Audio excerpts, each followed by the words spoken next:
Section 2 of Grimm's Fairy Stories. Read by Paul Hampton. Grimm's Fairy Stories by Jacob and Wilhelm Grimm. The Little Brother and Sister.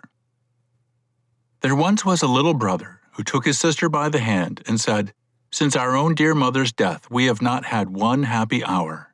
Our stepmother beats us every day, and when we come near her, kicks us away with her foot.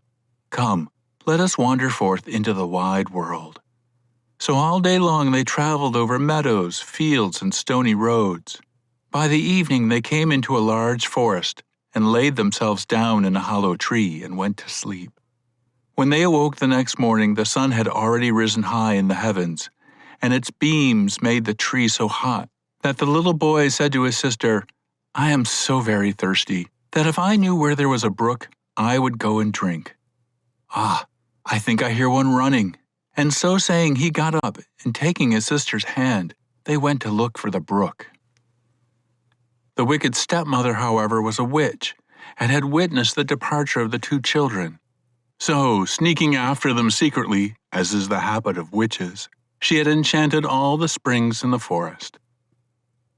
Presently they found a brook, which ran trippingly over the pebbles, and the brother would have drunk out of it, but the sister heard how it said as it ran along, "Who drinks of me will become a tiger." So the sister exclaimed, "I pray you, brother, drink not, or you will become a tiger and tear me to pieces."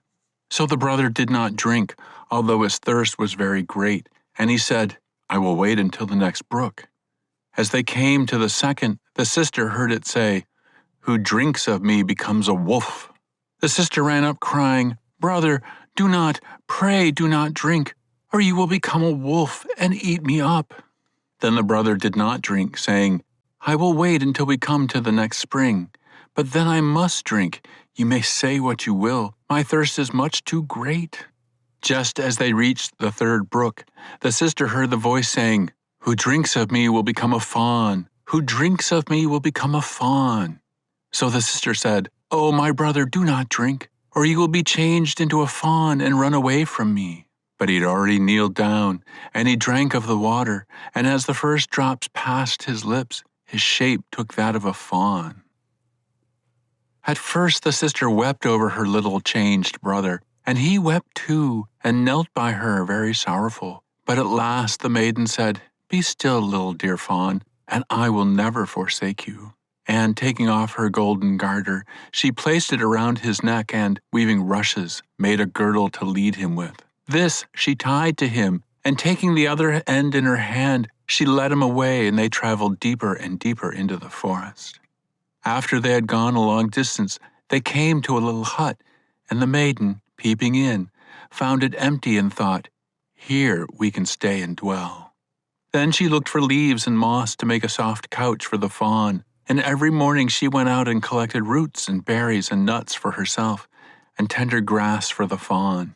In the evening, when the sister was tired and had said her prayers, she laid her head upon the back of the fawn, which served for a pillow, on which she slept soundly. Had but the brother regained his own proper form, their lives would have been happy indeed.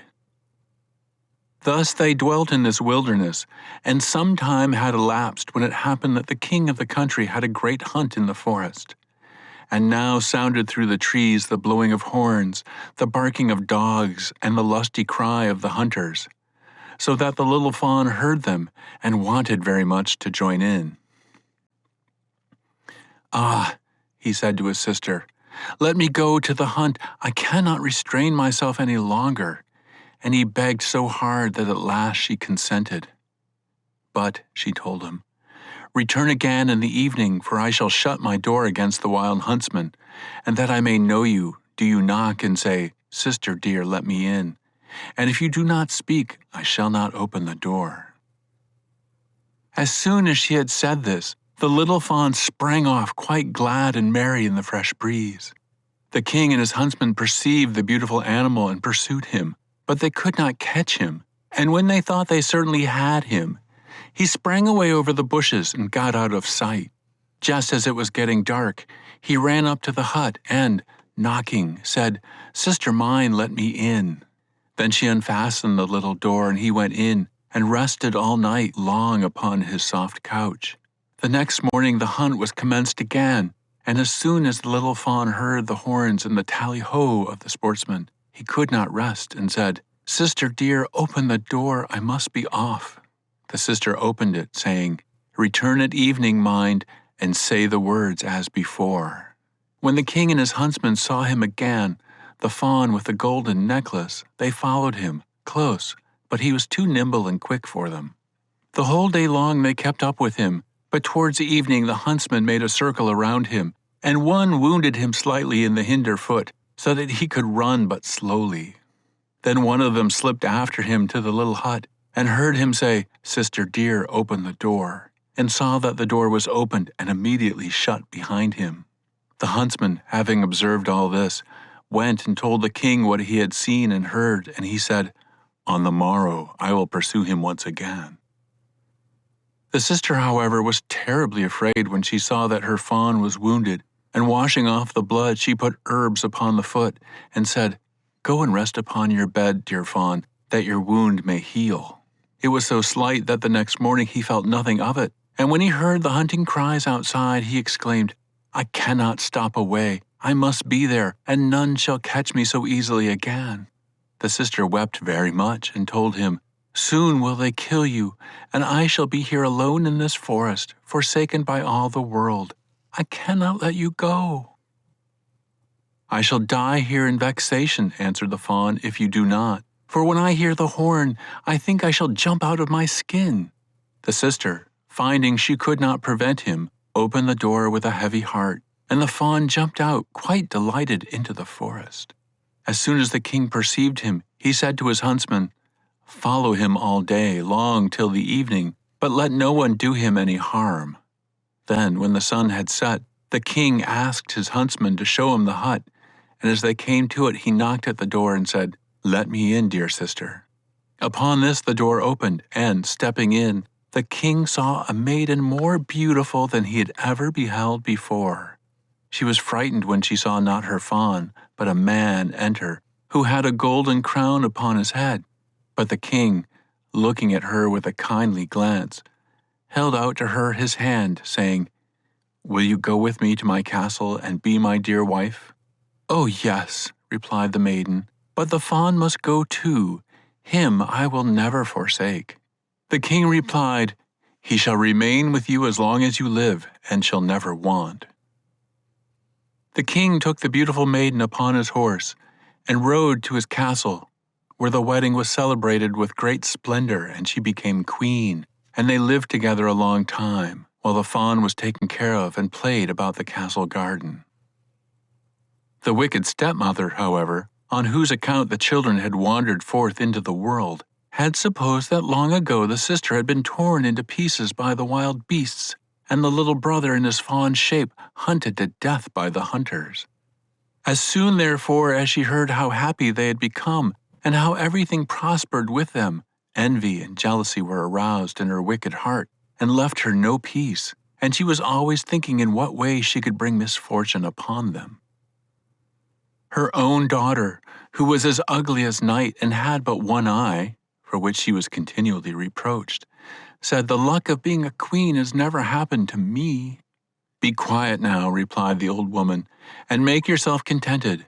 When the time comes, I will help and assist you."